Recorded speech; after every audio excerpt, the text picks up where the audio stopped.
already past mentors Jim Rohn says that don't wish it was easier, wish you were better. So.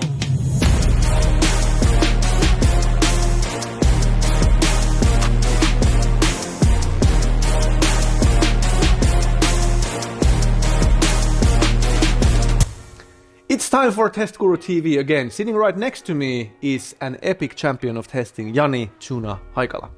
Hello, and here next to me is Antti Niittyviita, a tireless testing advocate, a trainer, a public speaker, and an author. Great to have you here. And this is a weekly show. TestguruTV is a weekly show about critical questions in software testing and quality. Welcome to the show. Should we go into the question of today? Question of the day. Here it comes. What makes me a good tester? What makes me a good tester? Yeah. Wow, that's actually giving you, when you answer, that's like giving you a white sheet of paper and just like giving you permission to create something. Mm-hmm. And then you can just like try to put in all of your creativity, because that's like no limits to this question. Yeah. I love it. I love questions with no limits, because we can give answers with no limits.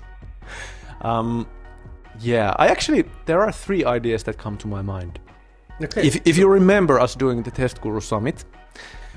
Vaguely. Yeah, I do. Yeah. So the 3 ideas that we discussed in the beginning of the seminar were 3 skills. And the one of the skills that from my point of view, early in my career, when I got like fired from my very first test manager's assignment, and had to like retrospect what I did wrong there and how did we destroy the project, I had to like go deep and try to learn something from the experience. Mm-hmm. The 3 skills that I noticed that I was missing were the skill to see, like in the eye of my mind, the skill to see how a well designed testing process actually looks like. How do you approach testing in a way that it creates value to others? So how does it actually look like? That was the one skill that I was missing. I didn't have the skill to explain to others how it looks like, because I didn't see it in the eye of my mind. Mm-hmm. The second skill for me was the skill of communication. The skill of actually explaining my ideas and thoughts to my clients, colleagues, bosses, in a way that they would be able to shift their thinking and decisions about how to do testing. So seeing how great testing is done, communicating how great testing is done. And then the third one is of course, usually this is one of the biggest problems or the pain points that people have in their project. It's their skill of time management. How can they invest time in what's most important to them and to the project? So skill of time management is number 3. Those are, to me, 3 building blocks of a masterful tester. Yeah, very good points. I can vouch for every single one of those. Yeah. Funny enough, I have also 3 points. Wow! and we didn't actually agree to have 3 points for this question, but yeah. Yeah, but I do. And maybe my perspective is a bit different. There might be some similarities, but let's go through these also. The first thing I think that often comes to mind when you think about, for example, becoming a tester or hiring a tester or being a tester is the technical side. Which is sort of understandable. You mean like the technical skills? Yeah. Exactly. Familiarity with software and software development and different solutions and things like that. That you actually have some sort of education in the field, which I can understand, and it helps. But I don't think that's a requirement necessarily, but that's something that often comes to mind. Even if you come to the field, we actually have in our company, we have people coming in who don't have technical. Yeah, we actually hired professional cook, for example, who became an exceptional tester. Yeah. You can get those skills on the job, so you don't need to. But obviously, you need to understand some. You need to confidently use new software, and that's exactly. like a skill that I noticed. For example, my kids are developing that kind of a skill pretty rapidly, but my parents aren't. So confidently use new software. I would say that's a great baseline. That's a good way to put it. Yeah. The second thing that is, I think, pretty important is curiosity for different things, the willingness to explore and search and find new things, have a critical eye and have focus on details and things like that. Actually, this brings to my mind like the fact that we actually have quite a few employees who are diagnosed with ADHD. Yeah. and they are really bad in sticking to a routine and a specified process. Yeah. But they're like next level benefit in this like ADHD is that they always try to like find new angles into what they're like excited about. Yeah. So yeah, of course, if you're not excited about your testing and your product, then nothing can be done. Yeah.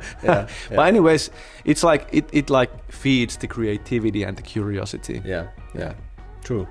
So that's pretty key. The curiosity, willingness to explore. And the third one, I think the question was what makes me a good tester, but I would extend it a little and ask what makes me an excellent tester.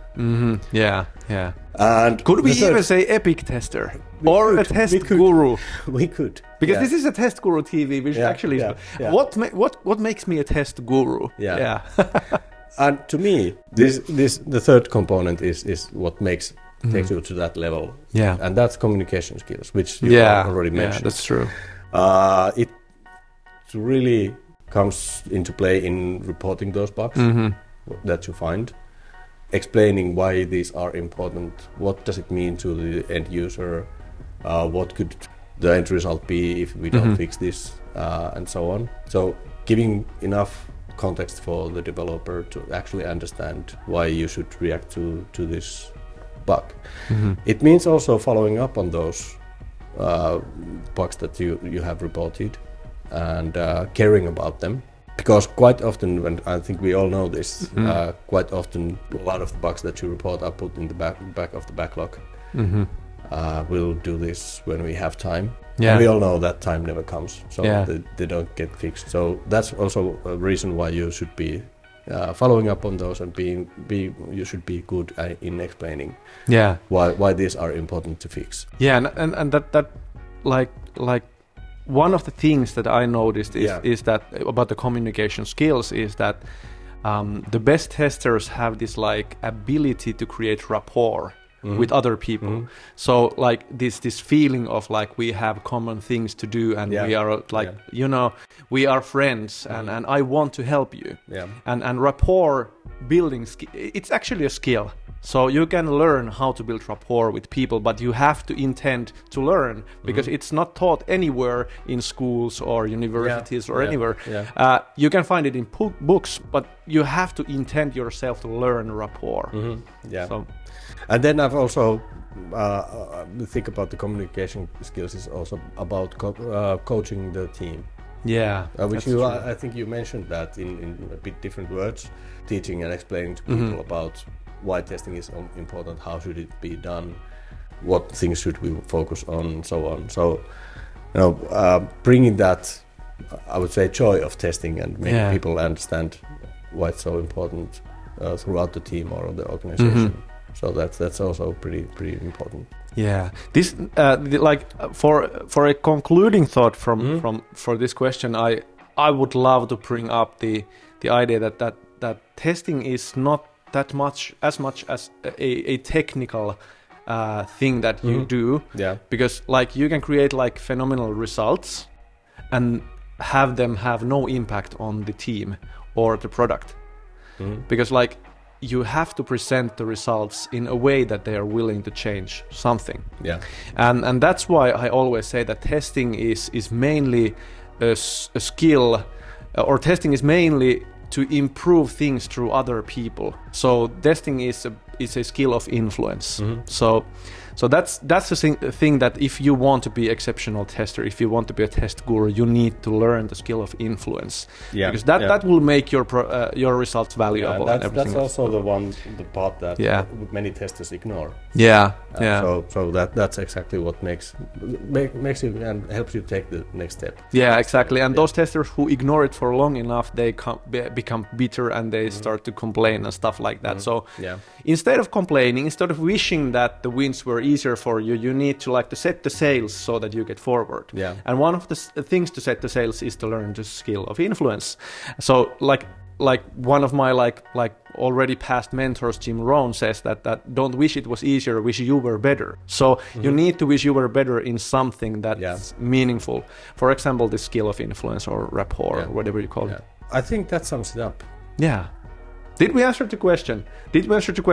If you want to add something or ask more questions, please hit the comments and of course like the video and share it with someone who may benefit from it, because sharing and liking the video will boost it to be shown to someone else whom it may concern and improve the world of testing. So we want to improve the world of testing.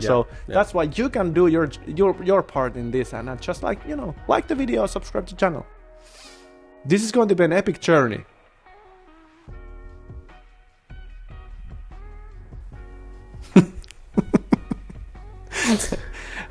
That was that.